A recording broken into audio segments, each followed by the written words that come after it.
No, scratch that. No, because it's wrong. Wrong.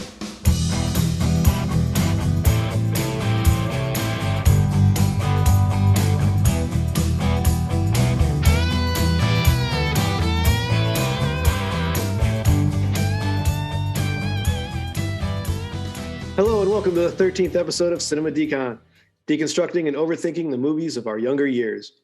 My name is Steve, and on this podcast, we will revisit the movies that we keep in the back part of our minds as flawless masterpieces, untouchable by any criticism. And hopefully they stay that way. Join us as we rewatch a randomly selected movie from our list of 300 plus from the 80s, 90s, and 2000s. With me on this journey is my co-host, a man who dances a jig after every fight to the death, Aaron. How are you tonight, Aaron? I am hanging in there, Steve. It's been a long time since we've done this, so it's nice to get back to being in the movie business, for lack of a better term. Yeah, a bit of a little hiatus for the show. We had a lot of work stuff, a lot of family stuff. There's a lot of stuff. Life happened. That whole day job thing, always gets in the way. Believe it or not, this is not our primary income. In all honesty, it's not even our secondary income, but I don't know what the primary, secondary, tertiary word is for, like umpteenth, but we're not even that. Yeah, I think it falls under hobby. Hobby. Yeah. Although this is our first paid show. That is true. We're going to turn it right around with this. First in a string of paid shows. We have 3 in a row. We'll talk about that at the end. So what we do here at Cinema Decon is rewatch of an old movie, the hopes that they're still as good as we remember. Then Steve and I meet up to talk about it, point out our high and low parts, and give it a rank and place on our mega list. Before we watch our target movie, we first record our memories and recollections of it, then proceed and watch said movie. So far, our memories have been both perfect and completely wrong at the same time. We just hit our 1-year anniversary as a podcast. Woohoo! It's the little milestones that count. Been a long road getting from there to here. Find a music clip of that. Play it. Right The supernatural, the long road. There. A little faith, or I was going to say Faith of the Heart. Oh, long road. Yeah.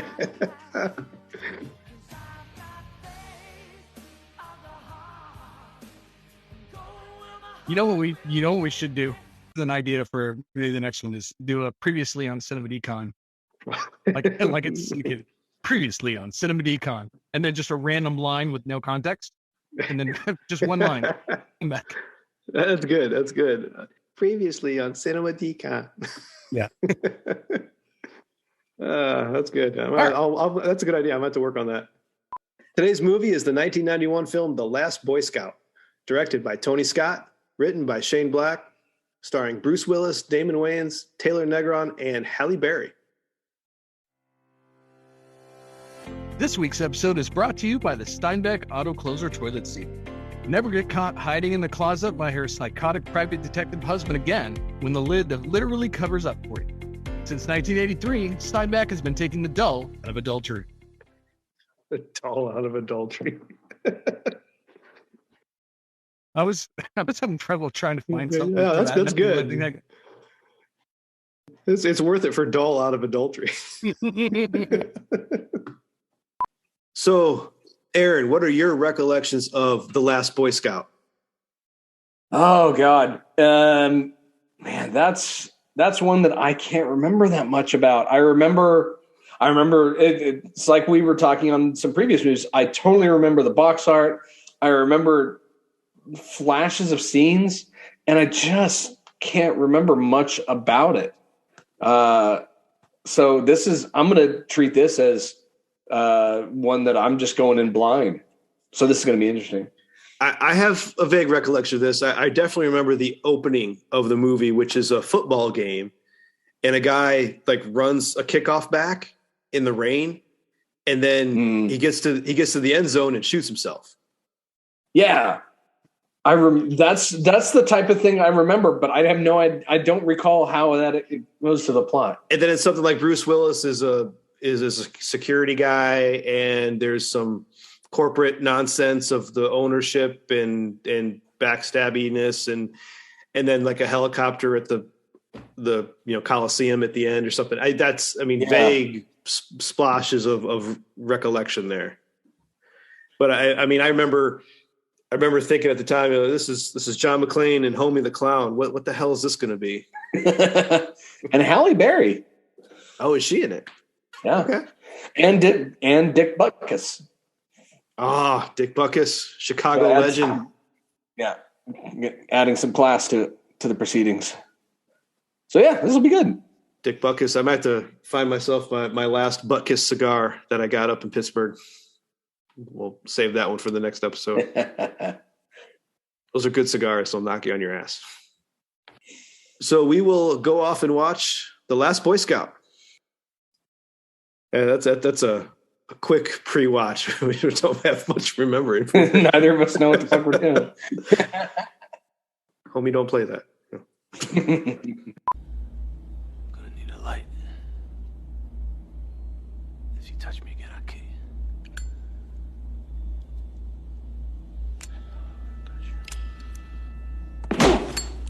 Bomba, baby!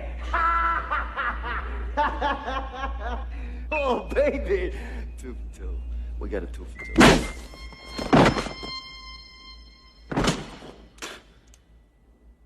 Told you. Jesus Christ. You killed him. You fucking ain't killed him. He's dead. Is there a problem? He just killed Chip on him. He just killed him. He put his fucking nose to his brain. I needed a light. And we're back. We have watched The Last Boy Scout. Initial thoughts there, Aaron? So this is one of those where I know I had seen it around the time that it came out, but I really had no memory of it kind of thing. I just know I'd seen it just from recollection of the name. Interesting movie. It gets off to a crazy start and kind of tapers off, but it's absolutely not what I expected. We kind of nailed the pre-watch though, as because we called so little. All we remembered was the initial football scene and then helicopter, stadium, something. Yeah. So we weren't wrong. No, not in the least. Not so much that we were right. It's just that we weren't wrong. Exactly. Which is the key to most success. Yeah. It was a very interesting movie. Something was off in it, which I'm still struggling to put my finger on, but very enjoyable and I love Shane Black. Everything he writes is always great. This is actually our first action movie, which occurred to me. That's true. Yeah. It's not horror. It's not sci-fi. There's funny elements, but it's essentially a buddy cop movie. Yeah. It's a pretty graphic buddy cop movie, though. I will tell you that. That was one of the things that I obviously didn't remember was the graphicness of it. Yeah, they get their ass beat. Yeah, it wasn't like torture porn type. It was unexpected. It was a lot more than I assumed from like comparing it to say something like Tango and Cash or I don't know, insert other buddy cop movie. He broke that nose. Apparently, it was almost NC-17. The editing process was pretty wild because of a lot of testosterone on set. So everybody had their own ideas of how this whole thing should go. And the editing was a bit of a mess. In the end, they had to narrow down the violence because it would have got NC-17. Yeah, and this was back before they started doing like director's cuts regularly where they tone it down for theatrical release and then to release like the Snyder cut, for lack of a better term, with all the good bits for everybody on DVD. I'd love to see a Shane Black cut movie of this because it was not what he intended. There was a lot of changes by the director and I forget who the producer was, Joel Silver, maybe. I think it was Joel Silver. And I would have loved to see his full story vision come to life. So opening scene, we get a knockoff of Are You Ready for Some Football with a really, really cheesy Friday night's a great night for football. Yeah, good old 80s style title card in a Western font for some reason. That was a little odd. But yeah, go Friday night. Dance number. Carrie Underwood obviously has some competition, or she watched this to get her ideas because it's on spot on. Or maybe channeling a little. Who was it that did it before Carrie Underwood? Oh, it's Hank Williams Jr. Thank you. Yeah, It's on tip of my tongue. I wish they did football on Friday night. That's a make idea. They need to make that happen. Yeah, that's more of a Friday night's high school. That was the whole thing. Yeah. Friday's high school, Saturday's college, Sunday's pro, and Thursday and Monday, and because they keep running. But yeah, then we get to the LA Coliseum and we get the legendary opening scene, which is just crazy. Very dark, not only thematically but aesthetically. Makes me think that the Los Angeles Stallions can't afford the light bill because you couldn't see anything down on that field. Let alone, plus it was raining. Yeah, you'd think they would have called that game. Yeah, at some point that was they were hydroplaning. I mean, I had that on my notes. Is that this game should have been canceled well before the reason it was actually canceled. But yeah, we get a star player, and I know they name him, but I don't remember the name. I've got it. It's Billy Cole. Billy Cole. He takes some pills, gets a call about lack of touchdowns, and then they basically telling him there's a lot of money on this game, and threatens that he's history if he doesn't score because he isn't putting up. Because he's the star receiver, right? Yeah, star wide receiver. As the owner of the Stallion says, he's the last hero left in the game. But as he catches a pass, he pulls out a pistol out of his pants, which that must have been fun to run with in there. Yeah. Shoots a couple of defenders, gets all the way to the end zone, and then shoots himself. That's just crazy. Vern Lundquist and Dick Butkus doing the live play-by-play. Oh, yeah, Dick Butkus. I forgot about that. Did you recognize who Billy Cole was? No, I'm not offhand. I don't have that. It's Billy Blanks, the guy that went on to make Tybo. Oh, seriously? Wow. Yeah. Probably did not use that in his Shark Tank. Yeah, so that's a weird opener, and it's really barely referenced in the rest of the movie. Exactly. It seems like it's completely out of place until and this was one of my biggest things until you understand what the whole plot concept is. This is really out of place. Yeah, and it seems, and in all honesty, I think this is the only thing they ever showed in the trailers because it was just a grab them and make them watch it kind of scene. I mean, from a movie beginning, it's great. I mean, it's beautifully shot and it's wonderful. But then, not saying suicide is. I'm saying like the scene is great. I think it's only referenced once in the entire movie after this. Mm-hmm. Yeah, it did not seem to tie in very well with the rest of anything. Yeah, I mean, you think they would have had something about Billy Cole was in on the fixes, trying to gain something, but no. I mean, he wasn't anywhere involved. Yeah, I'm not even sure if they even name dropped him later, or that they just referenced what happened. Yeah, I think at some point Bruce Willis just mentions you got wide receivers high on PCP killing themselves, and that's it. Yeah, that was weird. Next scene, we meet Bruce Willis, Joe Hollenbach, who is drunk in his car outside of his office. Bruce Willis with hair still doesn't look right. Bruce Willis, who I had to look it up, he was 36, I think, when he made this movie.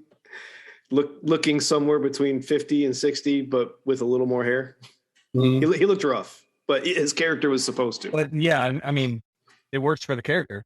And yeah, and especially the way we get introduced to him, he's literally just asleep in a car. But a bunch of kids throw a dead squirrel on him. And one of them tries to take his watch, to which point Joe wakes up and immediately points the gun right at him. So that was a little intense. Yeah, nothing like pulling your gun on a bunch of kids. And I would assume it was loaded. Probably. When they pan out a little bit too, you see the cars all parked up on the curb. It's all drunkenly parked. But he goes into his office and he gets a call from his buddy, Mike, I think his name is, saying he's got a job for him, and then they talk about the stripper that he's going to see and the finger scale. Now, did you recognize the guy that played Mike? Oh yeah, Bruce McGill from MacGyver fame. Well, he's God from Quantum Leap. Also, yes. That's always what I think about for him. Surprisingly, I think he's more famous for MacGyver, but yes, he was also good. He will always be Al from Al's Place for me. Yeah, we get some insight into Joe here as he goes to leave. He looks in his rearview mirror and he says, "Nobody likes you. Everybody hates you. You're going to lose. Smile, you fuck." It's very poetic. I want that on a t-shirt.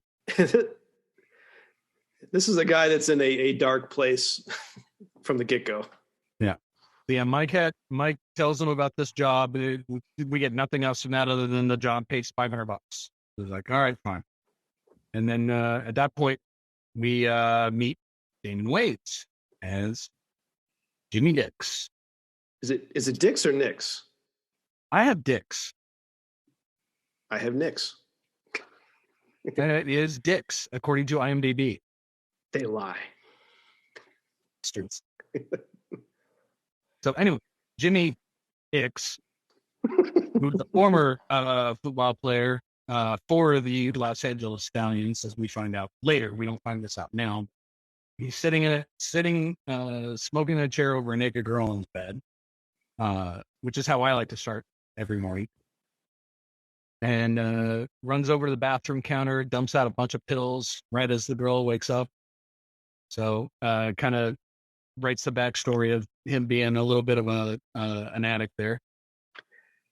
Yeah, he's got a pill problem. He's obviously a philanderer with women, and then as he leaves the bedroom, it's actually the next morning from a large party, some mansion, and you got a football player sexually assaulting a girl in a hot tub. Literally holding her underwater. Yeah. Attempting forced fellatio. And he's just kind of cracking up about it like it's no big deal, which is... Yeah, that was horrible. He sells it very well as being just a creepy asshole. Yeah, true. Yeah. And then Jimmy throws a football at his nose, breaks his nose, and then we get that's where we get the little bit about he used to be best quarterback in the league. Mm-hmm. Best arm in the league. Yeah, we don't know why. We don't know the details. We just know that he used to be in the league. Yeah, because they were even telling him he shouldn't even be in the house because it's a league party and he got kicked out. But we don't know. We don't hear anything else as to why. Yeah.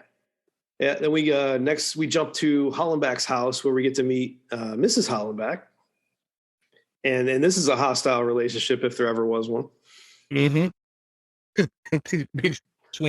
between Sarah and what we're about to find out, and the lovely drawing of Satan Claus that Hollenbach's daughter has made for her.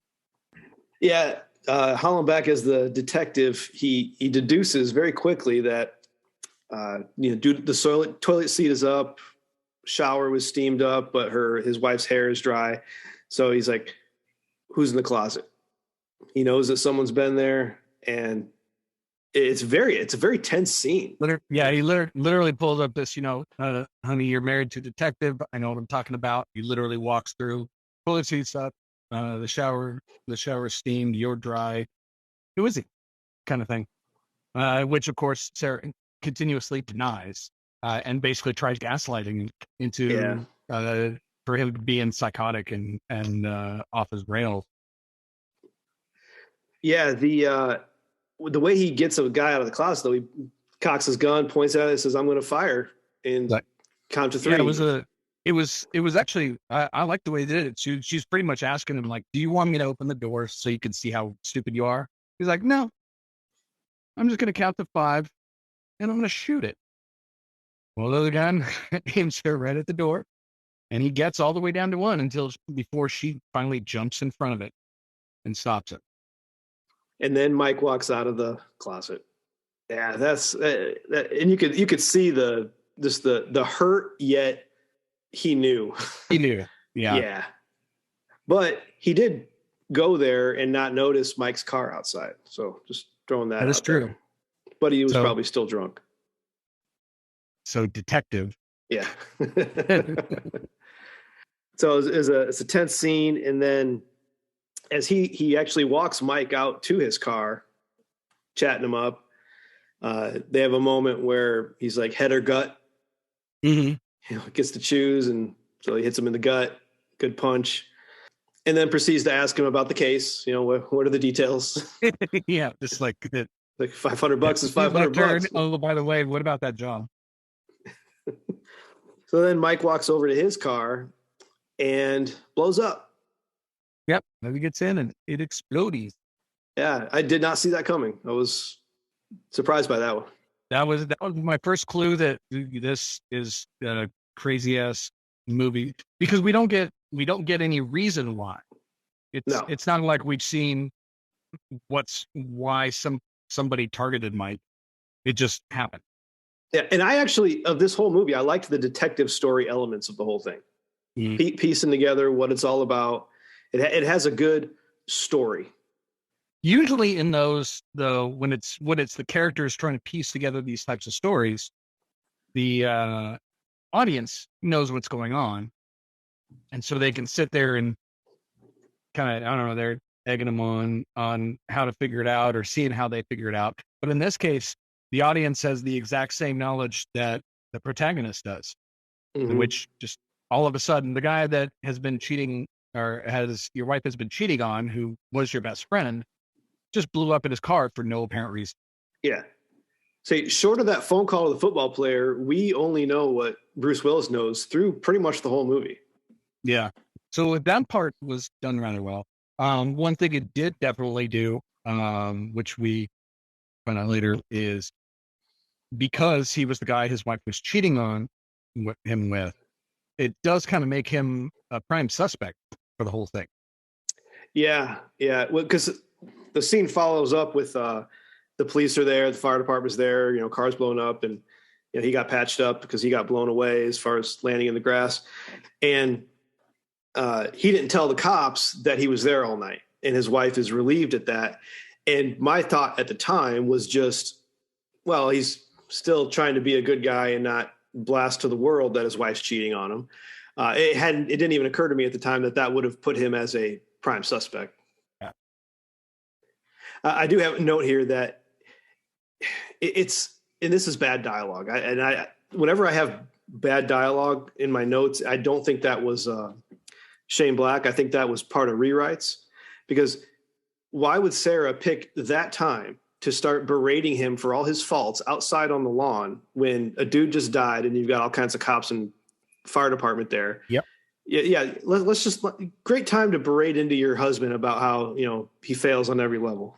And also he mentions to her that he suspected for a while that Mike was the guy. Yeah. And she was getting mad at him for not saying anything about it. Yeah. They could have at least walked in the house to have that argument. It was just, why would you have that right at the front lawn? It was very weird to me. Yeah. It's very Jerry Springer. Like, exposition, you must get it now. They don't like each other, if you hadn't noticed. Subtlety, Stu. Speaking of subtlety, next is the strip club.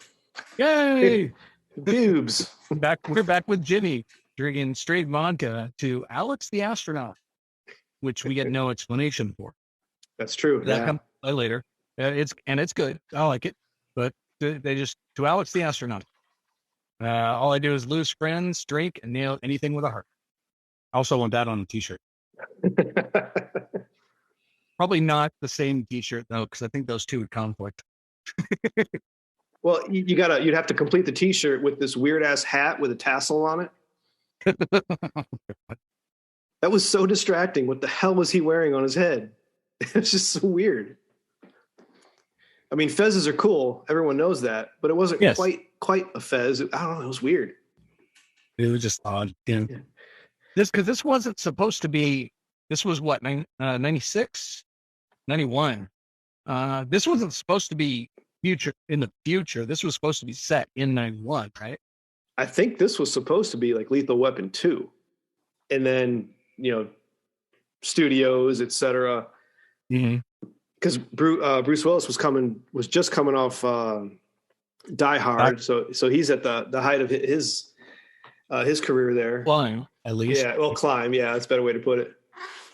And Damon Wayans, he was actually at a height too. I mean, he was doing great. I'll say, like I said earlier, a lot of testosterone. Every single person involved was at a very high point in their career, from Tony Scott, and all of them. Mm-hmm. But it's at the strip club after some bad dialogue and gay jokes is where we get Halle, very young Halle Berry. Yes. Yeah, she is waiting tables at the time, and we find out that she is Damon Wayans' ex/current. Current. Yeah. And her name is Corey, or at least her stated name is Corey. So Joe ends up walking into the strip club, or she sees him sitting down a table away. And again, this interaction, I did not understand it at all. Because at this point, we don't know who Corey is other than she is a waitress and or dancer at this club, and that she knows Jimmy Dix. That's all we know about her. Well, she knows she's the target of this particular case he's on, because her picture was on the stripper calling card that Mike gave him. Oh, I actually must have missed that. Okay. It was real brief. It was just her, like, kind of in a stripper outfit. So it's something that's easily missed, to where if you didn't see that, you might not know that she's the reason he's there and not Dix or if he's just unwinding in a strip club kind of thing and it's a random happenstance. He's actually there because she's the job. Yeah. And which makes a little more sense when she basically walks over, gives him a drink, and she's like, should I pay you now? Yeah, it's innuendo there when you don't really know what's going on. Yeah, it's kind of weird. But then once she gets called to the stage, then that's when Jimmy goes over to talk to Joe and has to play the tough guy. But he gets put in his place. Yeah. So we find out Corey obviously does not like cops, which I guess Joe was a former cop. Well, we don't really know what he's a former of at this point. We just know he's a PI and does things at this level. I'm fairly certain he was a former cop because he's a former Secret Service agent. That we do know. Yeah. He has a good line here, though, when he's trying to diffuse things with Jimmy. He's like, water is wet, sky is blue, women have secrets. Who gives a fuck? You want a beer? Yeah. But then once Jimmy gets put in his place, then he pulls Halle Berry off the stage and they go into a back room. And they just have a conversation, just kind of, she gives him the line of, do you want to get back in the league when they're back there? Yeah. And she finally explains to him that she hired Mike for protection. And then obviously Joe was there taking it over. Now she doesn't know that Mike's gone, but I'm assuming she knew Mike was going to farm it out. So she was also explaining to Jimmy who Joe was. Yeah, and while that's going on, you got Joe, who's out in front of the strip joint waiting for them, or waiting for her to be more specific, and a bunch of thugs knock him out, pull him to a back alley. Yeah, again, no concept of why this is happening. It just kind of comes out of nowhere, although you get the hint that obviously it has something to do with Corey. They're either trying to get to Corey or they're trying to get to anybody associated with Corey kind of thing. Yeah. While he's waiting, though, he does look up at a billboard, which drops a small clue as far as he's looking at a picture of a senator who will always be Harris from Major League for me. Yeah. But he has a quick flashback to, we see him as a Secret Service agent with a full head of hair. And he hears a girl screaming and he's walking towards the door, and that's the end of the flashback. Yeah, so it's literally, quick. It looks like it's him and another guy standing outside of a door listening to a girl scream. Yeah, and it's kind of something that this politician is doing. It's a known thing, and the Secret Service agents are just supposed to let it ride. Mm-hmm. But that was our first glimpse into Joe's past. We get a couple more of those as the story goes on. But yeah, we get to piece it together. Pepper him in pretty well. Yeah, then some random thug takes Joe to the back alley, and Joe gets out of it with some terrible mama jokes about the killer's wife. Yeah. Yeah, because that's realistic. Yeah, basically, the whole time he's just insulting the guy. And finally goads him into letting him tell a bunch of jokes. And so he ends up continuously telling him the jokes, make the guy laugh, distracting him, and then knock him out. It's kind of a setup for later on when they're in the woods, but as far as that's just how he deals with these situations. Yeah. But yeah, it was a kind of a bit unrealistic. But yeah, so he gets out of that situation, stabs the guy with a broken bottle, gets out of there, and gets back out to the main drag because Halle Berry and Jimmy are driving away, and then car runs them off the road. They're driving away in separate cars though. She's in her car, he's in his car following her, and then Joe is behind them. Car rams into her, faking a traffic accident. She pulls through the light. Jimmy gets stuck at the light as they pull over, and she gets out like, "What the hell? Why'd you run into me?" And then Halle Berry goes out in a hail of gunfire. All the guns came out.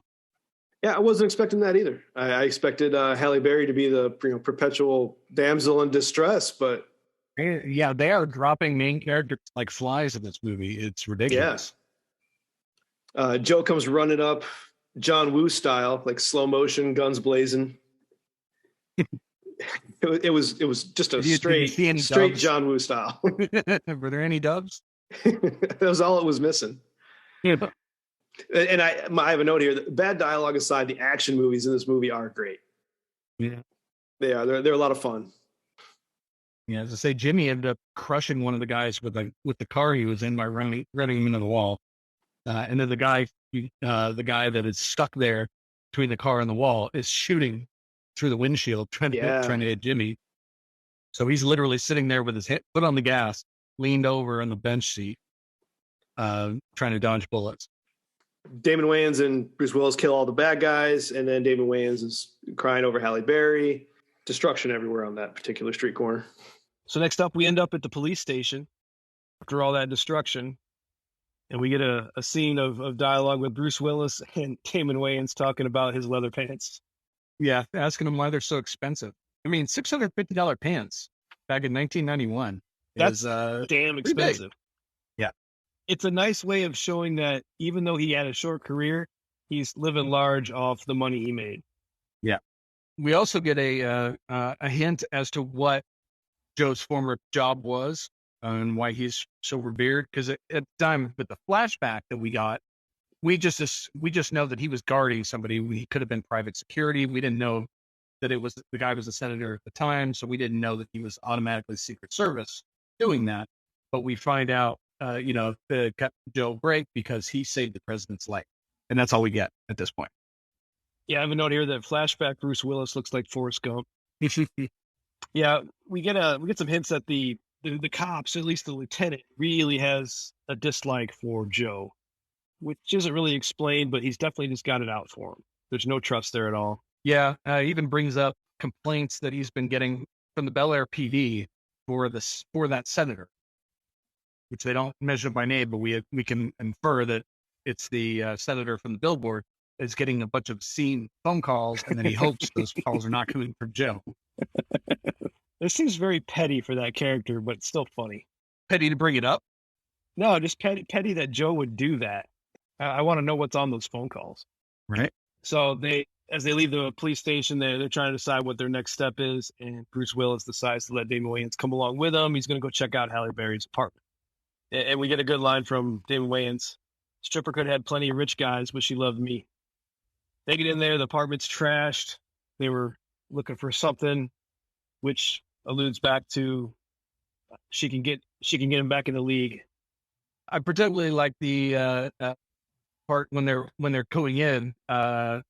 Jimmy basically tells Joe that he won't need a key to get in. So when he gets there, he says he doesn't need a key because he can circumvent the security, and his circumvention is just kicking the door. What? Circumvented the security? It worked. Yeah. I mean, so he's not wrong. Even though apparently they hated each other on set, I did like the chemistry between Bruce Willis and Damon Wayans. I think the fact that they hated each other added to their dynamic. Mm-hmm. We get a weird moment of Jimmy just sitting there, reminiscing about Halle Berry, And I say it's awkward is because when we first met Jimmy, he was banging another girl. And then he tells the bartender at the strip club that he bangs everything he sees, but he's now, love lost for Halle Berry. It pick one, I guess. Yeah, it's a little odd. So Jimmy finds a cassette tape and some pictures that Halle Berry was obviously using for blackmail. They get into Joe's car and they try to play the tape. Mm-hmm. And this is where we finally get some more information about what the hell is going on and who's involved. And you get the owner of the Stallions and that senator having a conversation. But we don't get to know too much about that conversation because Jimmy, for some reason, wants to fast forward it like an idiot.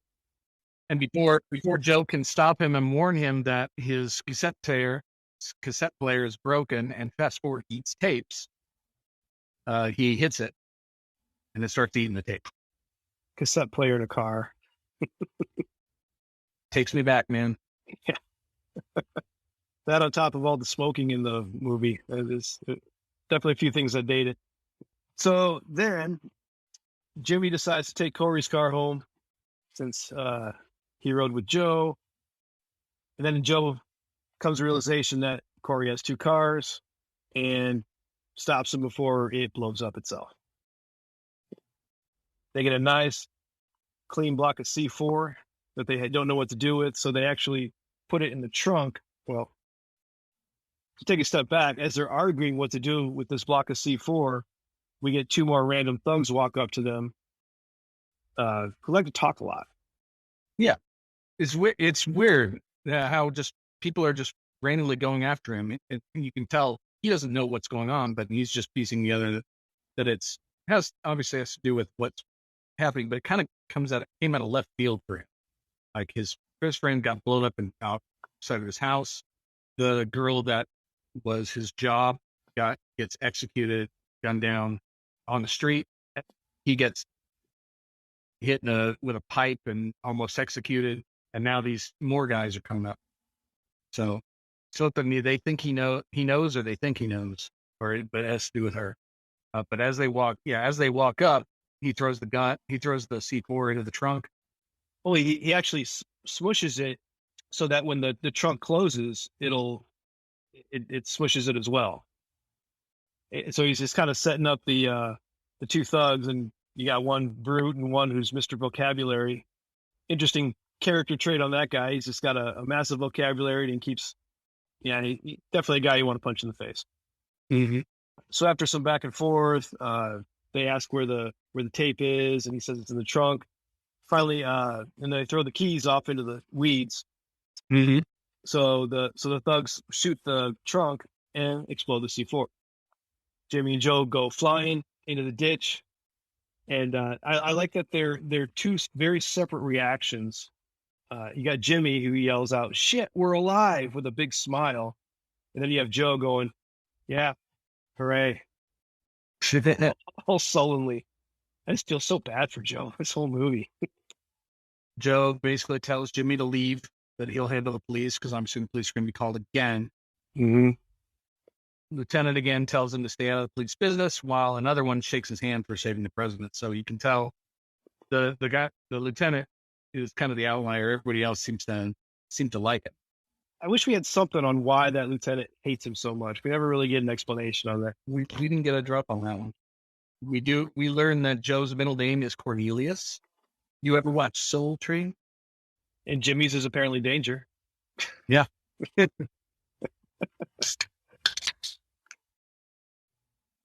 Yeah, the LT lays into Joe, gives him the riot act. I have a note here. At no time in this movie, after he leaves his house in the beginning, does Joe seek medical attention. He just keeps getting the shit kicked out of him. No, he doesn't care.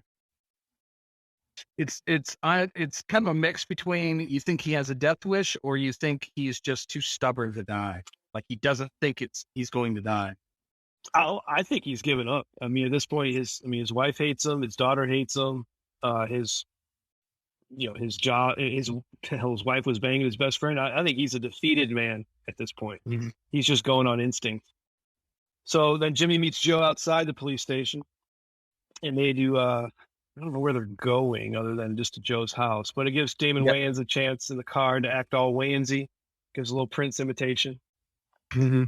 Starts messing with Joe about dating his daughter, which of course he doesn't know how old the daughter is at this point. Yeah. Which, for the record, she is 13 in the movie. Apparently, the girl that plays the daughter goes on to be a scream queen in a couple of Halloween movies. Danielle Harris from the Halloween movies. She was in the original Halloweens, and she was also in the Rob Zombie Halloween. Oh, okay. Well, what the hell is up with that puppet? Yeah, again, What kind of 13-year-old girl weirdly talks through a puppet? I mean, it works out later, but I have a feeling that they only included it because of it. I mean, maybe that sounded better on paper, but that was just really weird. I mean, this is quite the fucked up family.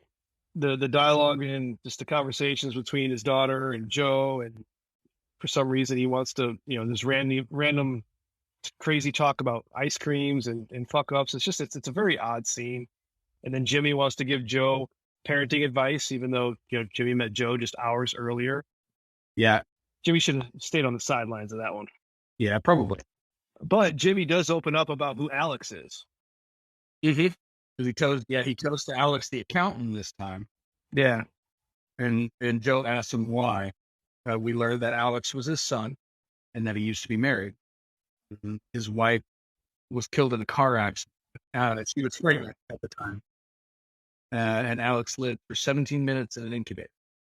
So very sad. So it throws some light on the whole toasting to Alex. It's a weird point, though, in the continuity of it all, because when he eventually leaves the house after Joe kicks him out for doing drugs in his bathroom, the daughter's outside, and the daughter says how her dad was his biggest fan, loved everything about him.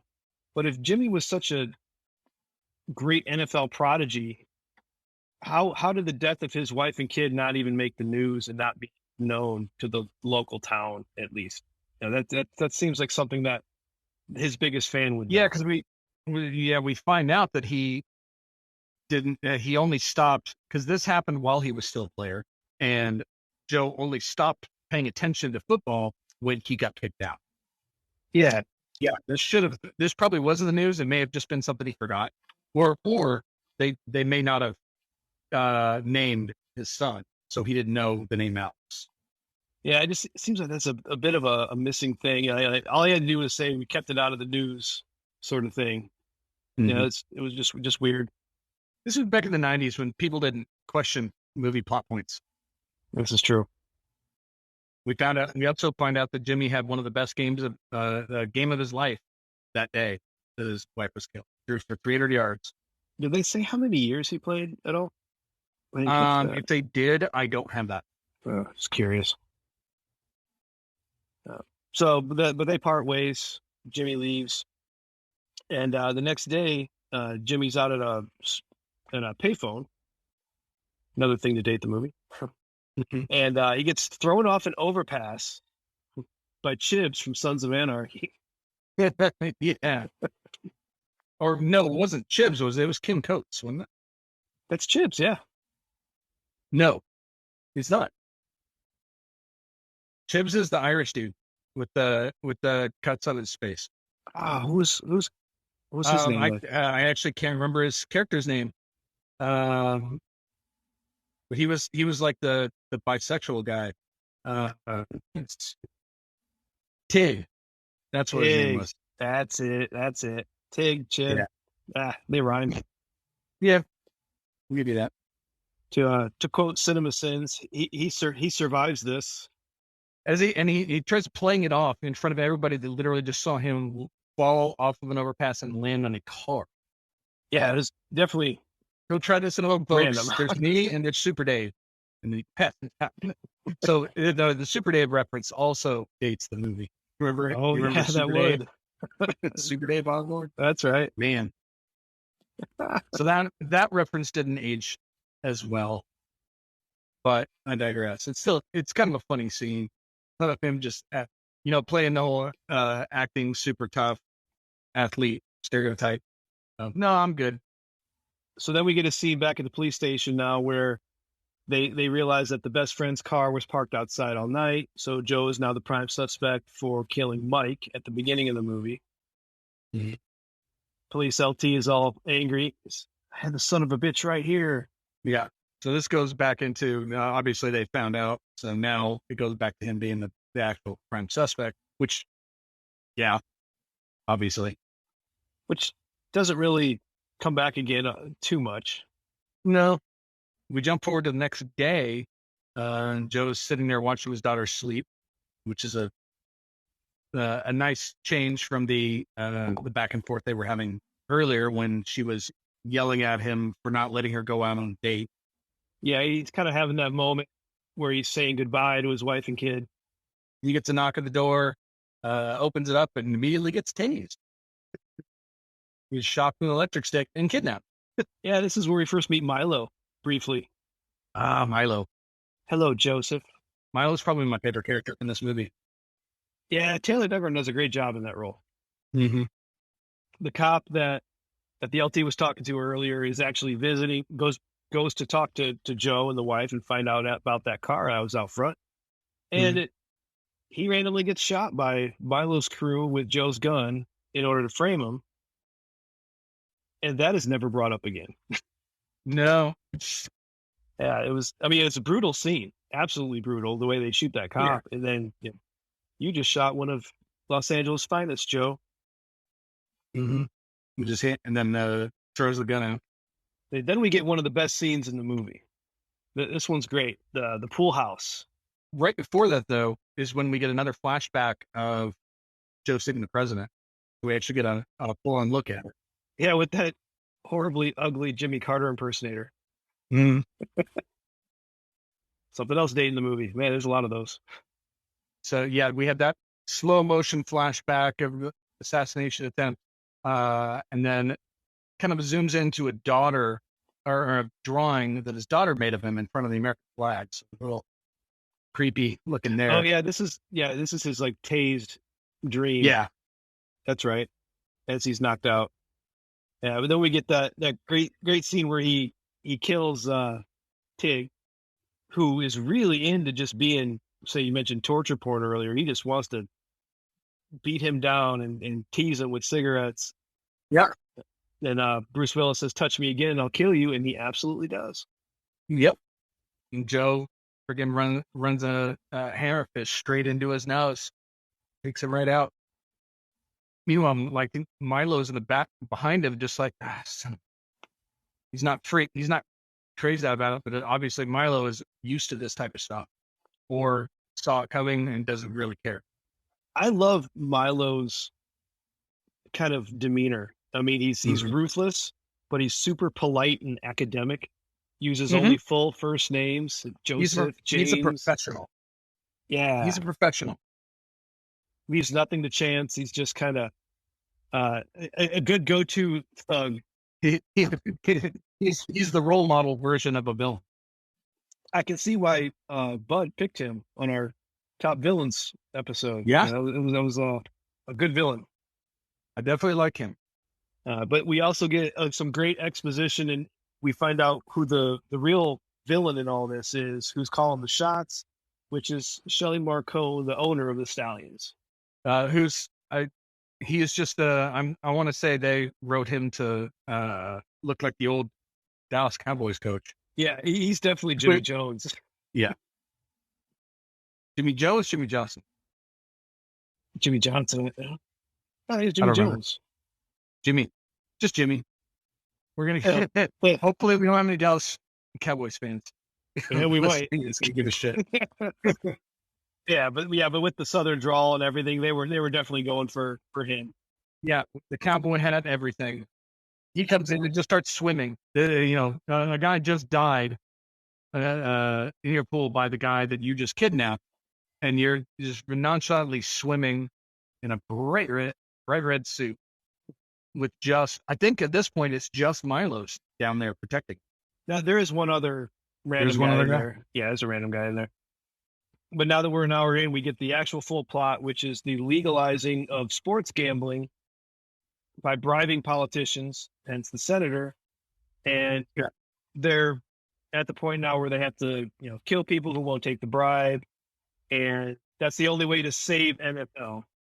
Yeah, and that's the side he starts going into a spiel about how ticket sales are declining, and that if it continues on, that the league's going to fold and everybody's going to go under, and get legalized gambling is going to be able to save them by being able to get into it.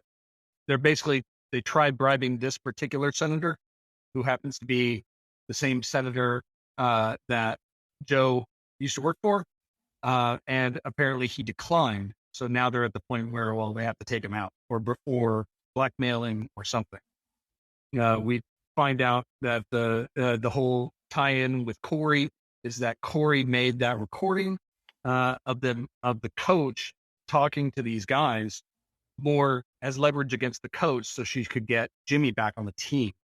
Yeah. Whereas the coach then took it as obviously it's about something Corey had no idea of, but it was still potential leverage, so they take Corey out, and then anybody who was set to protect her. So it's kind of convoluted. It seems like a lot just to get gambling. Yeah, but it makes sense when they throw the dollar amounts on there. I yeah, mean, you're talking billions of dollars in 1991. I'll definitely give it. It's unique. It's not your typical. It's not your normal like run of the mill bad guy scenario in a movie. It's unique to this movie. It's literally about bribing senators for sports betting. Yeah, I mean the head villain is not just some crazed, insane lunatic. It's an actual business reason this is all being done. It's a businessman who is hired insane lunatics to do dirty work. Exactly. The way it should be done. Yeah, he outsources that. The American way. You just get 3 quotes. Put out an RFP. Where have we heard that before? So then we get a scene at the police station now. Well, Joe is in the custody of the bad guys. So now we cut to the police station.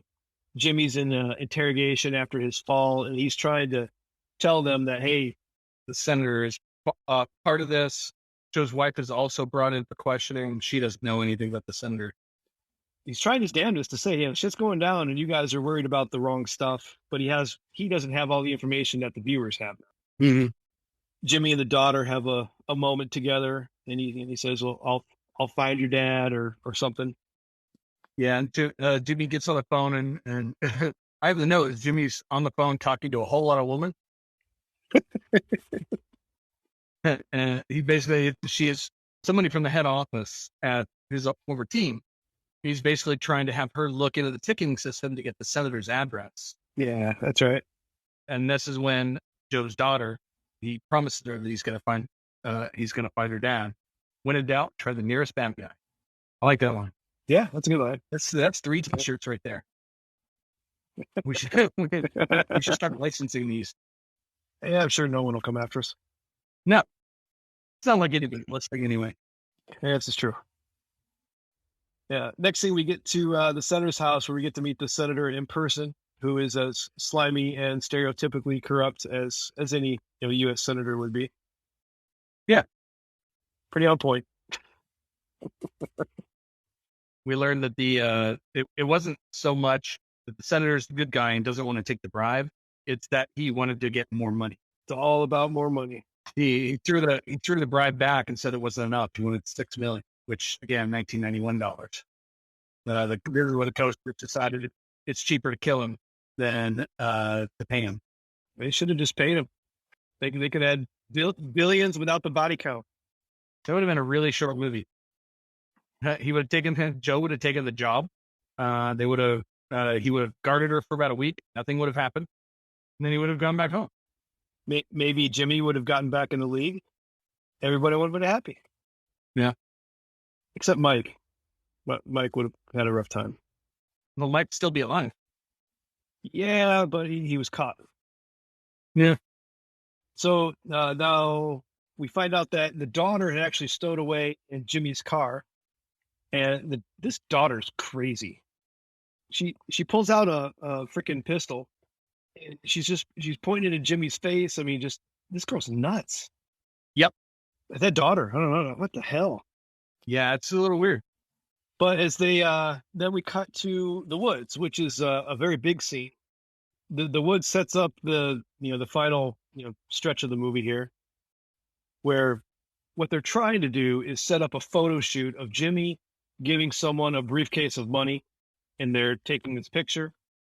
And they're giving the briefcase to one of the senator's bodyguards, and the briefcase he gives them is actually full of C4 rather than money, because the bodyguards are idiots, I guess.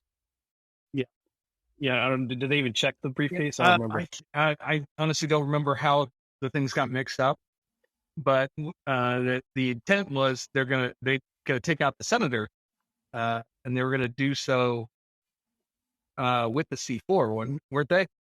Well, they wanted the senator to open up that, because the briefcase was rigged, so whoever opened it, it was going to explode. So yeah, and then they wanted the senator to open it, thinking it was their payoff. Exactly, and they'd have a picture of Joe handing the bodyguard the money. So Joe, who was already linked to the senator. Yeah, exactly. They have bad blood. Yeah, so it was a good setup concept. They had the right guy. But then Jimmy is caught spying. So now you've got a gathering of, once the photo shoot goes down, that's when Jimmy gets caught spying. So now you've got a gathering. You got Joe, you got Jimmy, Milo, and a whole bunch of thugs, all in a clearing in the woods. And in comes the daughter. Yeah, this was so out of place. It was ridiculous. I mean, it reminded me of like her from the Halloween movies, where she's just creepy. Oh, is she was acting very creepy. Well, she's like panting like a dog and saying, and barking and stuff. It's just so weird. But it works out in the end as far as setup, because she walks up and she gets a stuffed doll again. Yeah, she's got the furry Tom, I think she calls him. Gives it to her dad, and the gun is hidden inside. The gun she was waving around a minute ago. She's faking that she doesn't know either of them. Yeah, she just calling him Mister and whatnot. It's like, here, Mister. She's acting. I mean, she's acting crazy on purpose to throw him off, kind of thing. Yeah, handing the gun. He finally realizes what she's doing. Yeah, so then he does his joking thing again, starts telling jokes through the doll. Yeah, and then finally starts shooting the guys. Big shootout, and Damon Wayans joins in. Milo had already walked off, I think, by this point, so he wasn't involved in said shootout. But all the thugs die. They get, well, not all of them. They're still firing on them, but they get away, and they get into Jimmy's car. Yeah, Pontiac Sunbird goes off the cliff. They all survive. Mm-hmm. That was an interesting little chase there. Yeah, Milo's car lands in the pool of fucking Rick Ducommun from the Burbs. Yeah, crashed into a gazebo and into the pool. Oh yeah. It ran off the cliff over somebody's roof and then up into the pool. Yeah, so that was Milo's car, which had the money in it. So then Bruce Willis shoots the car some more to make sure Milo's dead. Gets the briefcase out of the car, and then tells Rick Ducommun to call the police. And give me your car. And he says no. So he grabs his daughter, puts the gun to her head. Give me the keys or I'll shoot the kid. Yeah. Jimmy's just looking at him like, what the fuck is wrong with you? I mean, it works. It does. Yeah. Poor Rick Ducommun. They leave the daughter with him and go out, take the keys and go after him. And then the daughter's basically telling him what to say to the cops when he's calling cops. And poor Rick Ducommun survives just long enough to get a call to the police. Because Milo's not dead. Nope. So now Milo has the daughter. And now we get a race to the Coliseum. So they're driving, trying to catch up to the guys. He's like, pull up next to him. I'll roll the window down and yell at him. And it's kind of they're also channeling a little bit of the Speed movie where he's trying to draw a picture of a bomb on a piece of paper. Up there, and it's like, what the hell is that? It looks like an apple. It's an interesting choice that Jimmy can't draw or spell. Yeah. because he then writes bomb BLM and runs it up there. To which the security guards, who are apparently Polish, start shooting at him. And then Joe explains that bomb means "fuck you" in Polish. So it almost sounds like he set him up for that, which is kind of a dick move. But Yeah, I mean, and the whole thing that means it in Polish, there was no setup to that. yeah, there was no setup None. that the guys were Polish or something. So it's really weird. This is where we get the line, though: "If I survive this shit, I'm going to dance a jig." Yeah. Which, thank God, they at least gave us that setup, because it would have been really weird. All right, so Joe then shoots the tires out of the limo, gets the explosives and some shredder bullets. Yeah, It's like a video game. Hey, I got everything right here. of course. Nice and handy. Ammo spot. Yeah. Is this where they get a call from Milo? Yeah. So Milo drives by with the daughter in the car, calls him on the cell phone, or on the car phone, not cell phone, but car phone of the car they just got out. Tells him that it needs to back off because he has the daughter. And then that's when they grab all the shotgun and the shredder rounds from that, as well as the suitcase with the C4, and head to the stadium. And Joe finds out that Milo has the daughter. They get to the stadium. Jimmy keys the car. He's like, I always wanted to do that. Well, they parked in Shelly Marcone's spot, but yeah, he was already there and parked next to his spot for some reason. I don't know, maybe the signs were misplaced, but good parking. But when they go in there and they get into the player tunnel, and that's where a nice callback to the player that Jimmy broke his nose at the beginning. Yep. They're basically going through. They grabbed hats and coats to try to look incognito, but they run into this, I'm assuming, linebacker from Build, or lineman. Yeah, that recognizes Jimmy, grabs him and throws him against the wall. So Jimmy pulls a shotgun on him. Yep. Ended that conversation rather quickly. Oh yeah. But that's, again, good setup for the next time we see that football player, kind of. Mm-hmm. But they make their way to Marcone's office. Milo's there with the daughter. Well, I think it's that. The daughter is there. Milo is not. Milo's off getting into a place of illumination, or however he worded it. Yes. Highly illuminated position, I think he said. Because nobody could figure that one out. Yeah. We get to see Marcone be quite vicious here, though. Being creepy with the daughter, number one, but then he puts Jimmy's hand on the table and shoots it. This just goes back to saying how violent the movie is. They show it. It was rough. Yeah. Life is pain, son. Because he also monologues a bit about what happened to Jimmy. Because this is before, like how he after his wife fought, he basically got hooked on Demerol. Yep. Or not, it wasn't after his wife. It was injuries from the game that got him hooked on Demerol, and that's how he ended up being an addict and getting kicked out. It's a nice bit of dialogue, though, as far as Joe quick thinking on his feet, because we get the mention of the blackmail tape again, them claiming that they have it, and if something happens to them, it doesn't go to the police, it goes to the mob, which I thought was a nice bluff. Mm-hmm. Because that was, at that point, it wasn't something I thought about. But yeah, if sports gambling to that level is legalized, then the mob would stand to lose tons of money. So it was a very good bluff. You can't really tell if Joe and Jimmy are on the same wavelength in there. I mean, it's done well because they're both internally panicking. What are they going to do? How are they going to get out of this? Joe has his method. Jimmy has his method. It works out in the end, but it's nice that I think it shows their internal panic well. Yeah. Because Jimmy says that he's got does he have the tape? Yeah, he's got the $6 million. Yeah, he's got the money. The money, that's right. The tape's locked up, but he's got the money in the white BMW, which is the car they route. So yeah, it's the white BMW parked in your spot.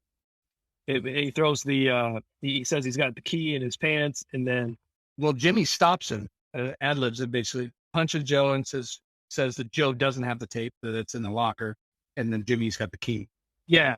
So it's one of those things where you start to think Joe or Jimmy is trying to throw Joe under the bus, but it was one of those, I just had an idea and I need to act fast kind of things. And that's what I'm saying. It was hard to tell if they were on the same wavelength. And I think that adds to that. Up until he said that the tape, up until he said, when he said Joe doesn't have the tape, you're like, what did you just do? Yeah. And then he's like, turn the tape's in the locker and I've got the key. It's like, I think I know what's happening. So he pulls out the key, air quotes. He says, I got the key. And he tosses it in the fire. Says it's one of those new plastic keys, the kind that shreds. To which Joe yells, he realizes that it's one of the shredder bullets and or shredder rounds. Yells at his daughter to get down, and then they both duck, and that thing just explodes. Fire and chaos and bullets, and people are burning alive. Pretty human sacrifices, dogs and cats living together. Yeah, people on fire. Who would want to wear an on-fire suit? Marcone gets away, and you see him running towards the parking lot, sees the briefcase and the BMW, shoots the window in full public view, and grabs it. So it literally, the owner of the team, who is highly recognizable, just shot a gun in the parking lot. Yeah, it's early 90s LA. You know, Fair point. And now they need to stop Milo from shooting the senator. They got to find a way. So Joe's going to try and get up into the lights, and Jimmy goes onto the field. They tell the daughter to go find a cop, which I wonder what the hell she's going to tell the cop to make her believe any of that. Yeah. Yes, as good as mine.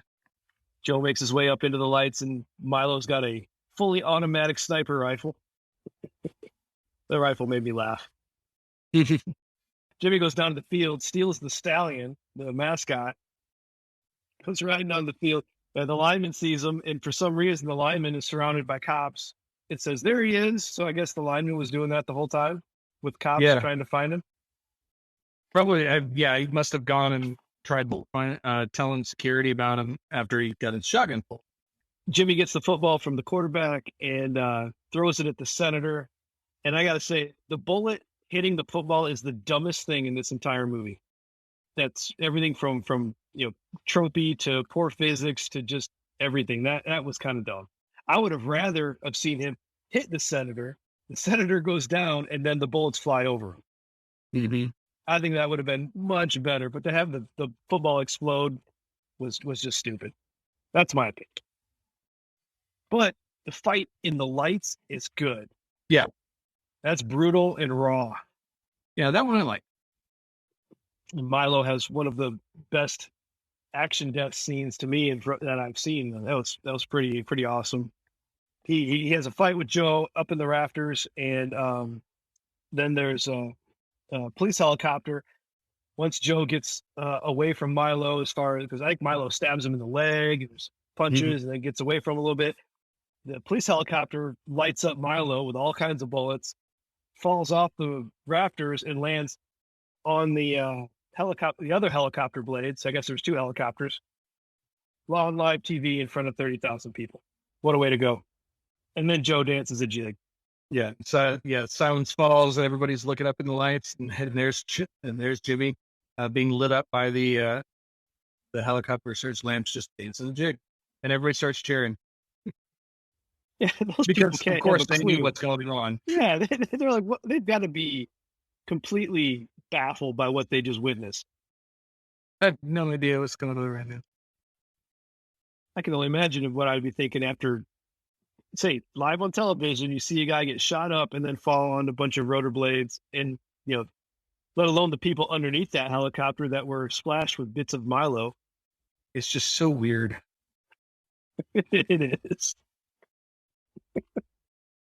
So now we've got the aftermath out in the parking lot. Joe finally confronts the senator and gives him the same line as earlier, the head or the gut. Yeah. Gets a good punch in on the senator. The wife professes her love for Joe, says, I'll buy a dog. Mm. She's lonely. And Joe proceeds to tell her that he hates her. Yeah. Look, you Sarah, you lying bitch. The cops were here. I'd spit in your face. I mean, these T-shirts just write themselves. I mean, you can't tell if he's serious or if that's just kind of their thing. Yeah, because she she kind of starts laughing when he says that. Yeah. So if I were to venture a guess, I'd say it's their thing. But that was the way of cracking the joke. He does say earlier at their house, I wish I didn't love my wife. So he does still love her.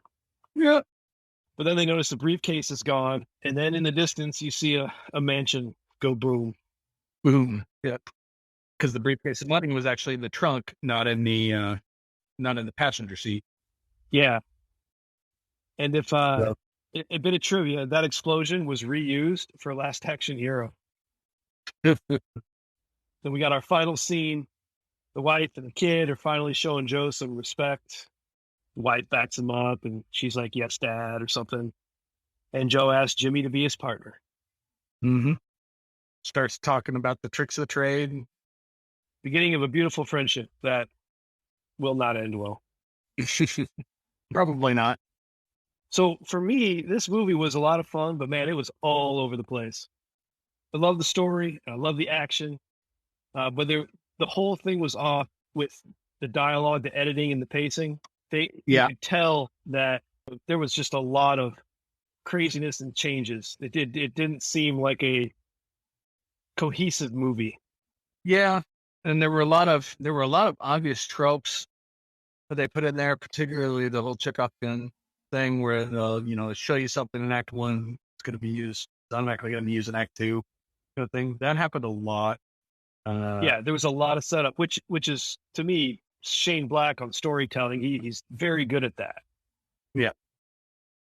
The key for that is subtlety and not making it super obvious. Agreed. Like the whole shredder bullets thing, that was super obvious. Super obvious. Like, oh, they're going to use these soon. So, does it hold up today? Yeah, it was a good movie. Football and gambling, always topical these days. Story-wise, yes. Acting quality, no. Yeah. Acting quality and dialogue, no. I've noticed people are a lot more stringent on things like that nowadays. Yeah, there were a lot of jokes and dialogue that definitely don't really hold up in the vein of relatable or political correctness. So you got there's gay jokes in there, the guns, explosions. I mean, just there's a lot of things that are a bit out of place. And the biggest thing to me is just the fact that it takes so long for you to even understand what's happening. There's so much time going through. You basically don't find out the plot of the movie until the third act. Yeah, I mean, you're over an hour in, definitely. Yeah, at least the second act, at least the end of the second act. Yeah, the beginning of the third act. The movie was told from the antagonist perspective. I guess that would be Taylor Negron, Milo. I'd like to see it from Shelley Marcone's position. Oh yeah, the business. Yeah, the business. See literally the business side. So the setup of the whole thing. Yeah, where it's all unraveling because this stupid private detective that has nothing to do with it. Yeah, this one guy and a stripper. Or it could be lifestyles of a professional hitman from Milo's perspective. He just gets randomly hired to take out a senator over a sports betting deal. Who is this movie for? Honestly, I'd say us. The football loving, action movie loving guys in their 20s to 40s. People who grew up in the 90s and who loved those like Lethal Weapon, Last Action Hero, stereotypical buddy cop action movies. Yeah, I think that if I asked my wife to watch this, she'd stare at me cross-eyed. Like, I have no desire to watch this one. Yeah. Where are these characters in 6 months to a year from the end of this movie? We're going to assume that they're a highly successful private eye duo akin to the TV series Sight. So I have specific answers for this one. I've got Joe and Sarah divorced. Easy. The daughter is in therapy. No surprise there. And Jimmy is back at the strip club and or dead. Yeah. I don't think that there is a future for any of the people in this movie. Yeah, nobody got better after this one. Joe's still being a PI, but just hangs out at the strip club all the time. They probably wouldn't. Well, other than the fact that his girlfriend was, gunned down outside of it. Yeah, there might be some memories there. So if you were to recast one of the leads at the time it was made, who would you pick? This one's kind of hard considering this was the time of, the Lethal Weapons and the Die Hards. Like Die Hard 3, I love. You got Bruce Willis and Samuel L. Jackson were, perfect for that movie. And then obviously you got Mel Gibson, Danny Glover. I don't know. I think I kind of lean towards Tom Cruise or Val Kilmer. I think they would probably have had fun as a rundown cop in this role. Yeah, I could see that. I actually said it did the same concept with Sylvester Stallone. You're just all up on Tango and Cash. I don't know what you're talking about. Like picture this with Tom Cruise and Chris Rock at the time. Oh God. Although I can't see Chris Rock playing a former quarterback. Tom Cruise with Chris Tucker. Can you picture Chris Tucker as a quarterback? Start. No. Cuba Gooding Jr. Oh, there you go. Oh, I could totally see that. Yeah. Yeah. That's a good one. The time frame, though, that's one I could see. Yeah. When was Jerry Maguire? Those early 90s? After this. Definitely after this. Late 90s. For a different version of the movie, lighter, darker, or whatever, I just put that this movie to me is ripe for a remake in today's environment. Yeah. I would watch the hell out of that. I can see this, and if it was done today, I think it would be done akin to how they did The Sixth Day, where they actually used real things that existed, like the XFL. So they'd probably model it after like the XFL or USFL or something. I could see that. Yeah, but I could totally get behind, with CGI aside, just having a more cohesive writer, director, producer put together this story with the gambling thing as the primary plot point, and then the buddy cop detective movie. I think that would make a great remake. Yeah, you can get the girl from Annabelle play the daughter, the crazy daughter. Need to bring back Shane Black to write, direct, and produce it. Just let him take the helm. Do it his way. The black cut. So, where would you rate this as far as appropriate for your own kids? Boobs. Nope.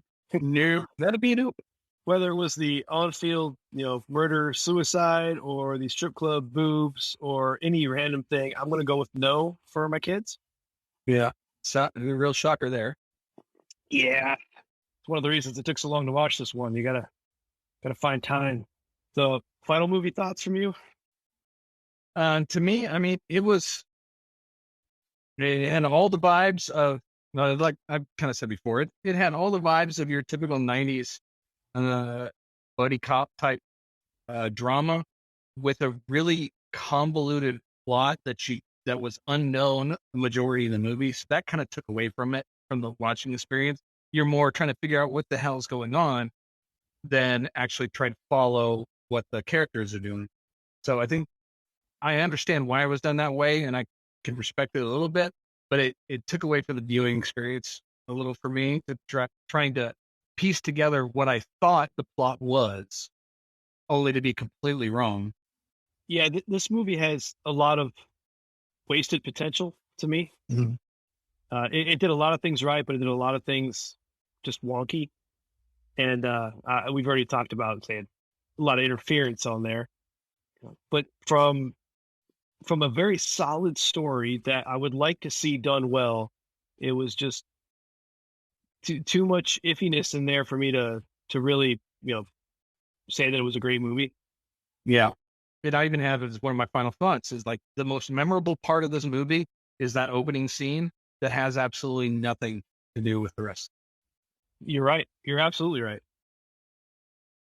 They could have done a lot with just throwaway lines of for breadcrumbs, something about gambling at the beginning, the spread, or there's a lot of money, or there's a lot of different things throughout the whole of the movie that could have laid better breadcrumbs so that halfway through the movie, like, oh, this is about sports gambling and politics. I had no idea. Or maybe we're just a couple of yokels that didn't pick up on all the subtleties. So who would you recommend for the Cinema Decon Hall of Fame? Because I'm undecided on this. Yeah, I'm already decided on this too. I'm undecided. You're undecided. Yes. All right. I am decisively decided. And it would be Taylor Negron. Oh, okay. Fortunately, I like Bruce Willis. I think he did a good job as playing the distraught cop and everything. But Taylor Negron's character Milo is by far my favorite in this show. You're right. I had down Bruce Willis or Shane Black, but you make a good point. I as we talked through this, we had nothing but good things to say about Taylor Negron. Yeah. If you think about his other roles, like Nothing But Trouble, or I think he was in Fast Times, nothing like this, and he just embraced that stoic and academic level of ruthless villain. It was really good. I can get on board with that. Congratulations to Taylor Negron, the latest inductee of the Cinema Decon Hall of Fame. Huzzah. All right.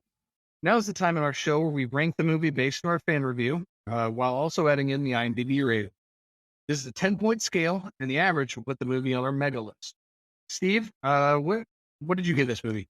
I ranked The Last Boy Scout a 6.6.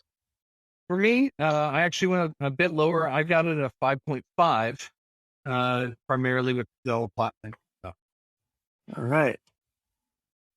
Let's see. And we're both low. IMDb has this at a solid 7. Really? Yeah. By our powers combined, composite score of 6.37, which puts this at number 9 on our list, below Coneheads, but above Tin Cup. I'm okay with that.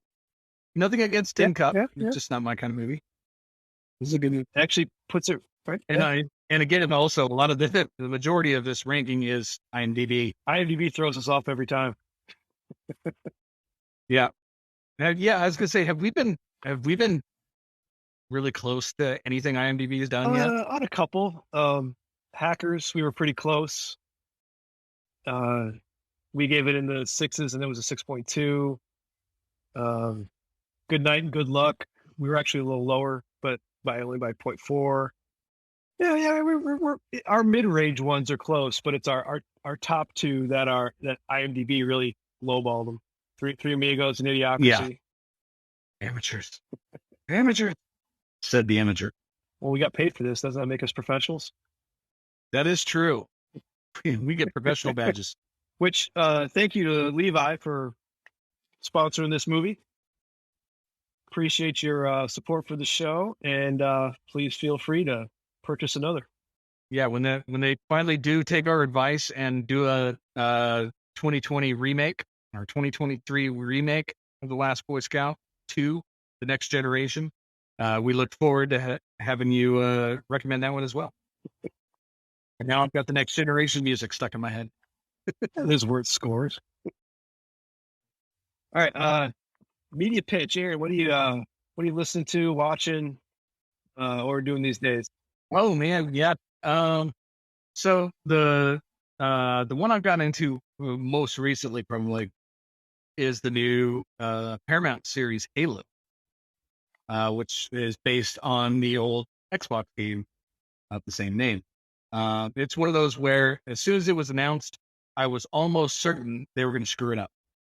And I haven't played Halo in quite a while, and I haven't played all the big games, so I wouldn't say I'm a diehard fan or anything. But I remember the original games, and I thought there was no way they would be able to get this right. And I know there are a lot of people out there that are diehard fans that aren't happy with some things they've done. But I would say, all in all, I think they've done a very, very well job, or a very good job. So I'm pretty happy with that. It's pretty cool. Yeah, I know that there's a lot of reviews out there about some excessive wokeness and stuff that doesn't affect it at all. And I wouldn't even say that. It was just a lot of things. Like one of the main things is that in the video games you never see the protagonist, Master Chief, without his helmet off, and they made the decision to humanize him and take his helmet off in the very first episode. A lot of people didn't like that. To me, I think they were just trying to not be the next Mandalorian and not make the helmet a plot point. Yeah, there's some to And that. also, it makes more sense that he actually would take his helmet off. So, Yeah, I guess there would be some to that. but that's me. So for me, it's kind of funny that you mentioned it earlier, but I'm gonna go kind of a retro throw here to Psych. Just completely randomly that my wife and we've been going through from beginning to end because it's all on Amazon Prime right now. Man, that's a hell of a good show. It really is. Mhm. It's the dynamic between James Brody and Dule Hill as the two leads is phenomenal, and all of their quips and banter, those two characters would fit right in on Cinema Decon. Then you get into the cameos throughout the whole thing, from Tim Curry to William Shatner, and so many good plot points. You can tell a lot about a person by where they recognize Tim Curry from. Well, he's got so many. The first thing that pops into my head is Clue, as always. Yeah, Clue or Rocky Horror. Yeah, but then you got Pennywise. I loved him in Congo. I don't care how bad that movie is. He was great in Congo. Congo. The diamonds. But his episode of Psych, he plays the Simon Cowell character on a singing competition. So and he goes over the top British insults in every scene. It's great. And he just like relishes being that dickhead. It's really a good episode. So he was literally playing Simon Cowell. Yeah, more or less. All right. Okay. Next up, we will spin to see what we're watching next. Actually, we will not be spinning this time around as we have another paid movie request. That's right. Our next episode comes from fan of the show, Jamal, who wants to hear us ramble about two movies, actually. 1987's Predator and then 1990's Predator 2, which Jamal says he will be joining us for Predator 2. Excellent. That one, man, I've seen Predator so many times. I think I've seen Predator 2 maybe twice. I think Predator might give our top spot a run for its money. It's a pretty perfect movie to my recollection. Yeah. And Predator 2, I just remember as fun. Danny Glover in there. Mm-hmm. Yeah, but Jamal apparently loves Predator 2, so he's all in on those. All right, cool. We'll look forward to catching up with him and catching up with both of these movies that I haven't seen in a while. Jamal, who recently joined me on our other podcast, Music Rewind, where me and him talked Alabama Shakes, Sound and Color. Look for that sometime in June for those that listen to Music Rewind, which should be all of you, right? Of course. All the people.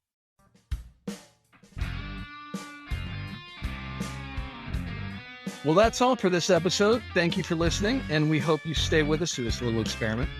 What do you think of The Last Boy Scout? Let us know on our socials, and we'll be sure to tell you how wrong you are. Please don't forget to subscribe and leave a review wherever you listen. Check us out on our website in the show notes to see the full list of movies we'll be covering and our rankings thus far.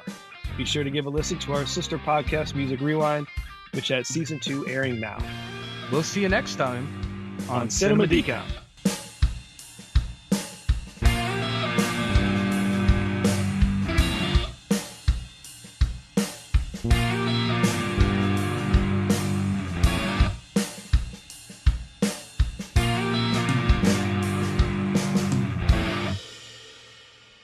I have dicks. 1, 2, 3, come to the chopper!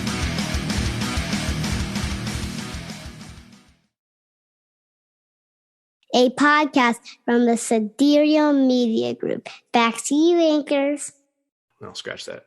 No, because it's wrong.